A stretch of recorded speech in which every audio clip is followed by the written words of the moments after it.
One fall day, Jessie Aldens stood outside a bookstore in Greenfield.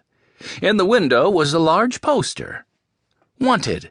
Actors, actresses to perform in The Wizard of Oz. Auditions held Saturday, November 4th, 9 a.m. to 4 p.m.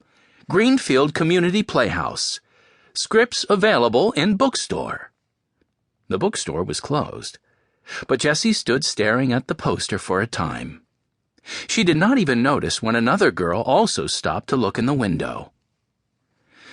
I love The Wizard of Oz, the new girl whispered aloud. Jessie jumped and whirled around to face the girl. I didn't think anyone else was here. You scared me, 12-year-old Jessie said. I'm sorry. I didn't mean to, the girl answered. Jessie smiled.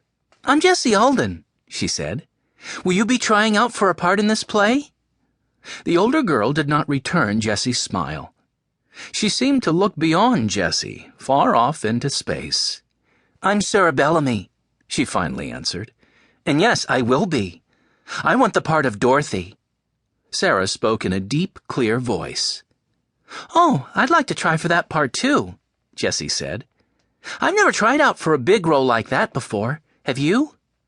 Why are you asking me that? Sarah asked sharply. I'm sorry, Jessie said, looking down at the sidewalk. Sarah looked a little ashamed of herself. I didn't mean to snap at you, she said, as she pulled her purple coat more tightly around her shoulders. I'm just in such a hurry. You must excuse me. Before Jessie could say another word, Sarah turned and walked quickly away. Jessie stared after her. Sarah's long, dark hair blew in the wind. Her hair and her purple coat seemed to float around her body as she moved down the street. She looks just like a dancer, Jessie said aloud.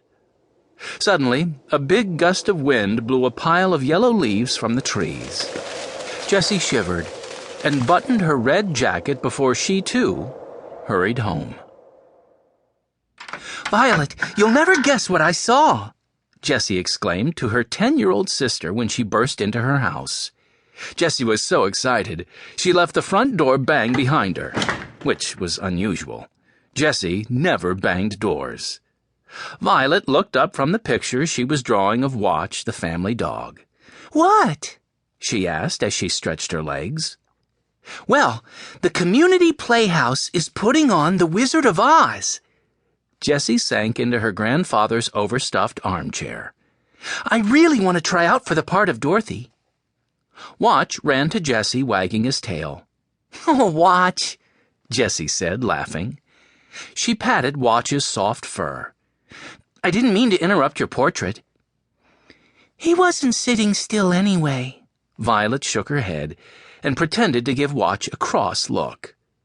The front door opened again, and in came the girl's grandfather with their elder brother Henry. Watch bounded over to Henry. Oh, Watch, can't you see my hands are full?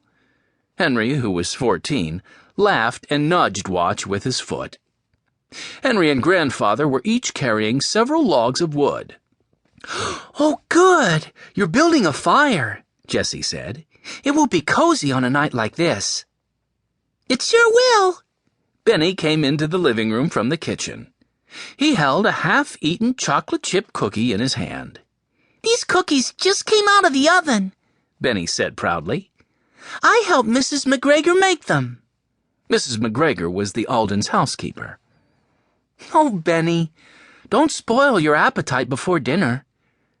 Jessie tried to sound stern, but she couldn't help smiling at her 6-year-old brother. He always seemed to be eating. Nothing could spoil Benny's appetite, Henry said. He crouched by the fireplace and lit the logs with a match. Soon, a small fire blazed merrily. The 4 Alden children looked happily around their big, cozy living room, while the firelight flickered on the walls. They hadn't always lived with their grandfather. In fact, after their parents died, they did not even want to meet him, because they'd heard he was a mean man. They laugh about that now because nothing could be further from the truth.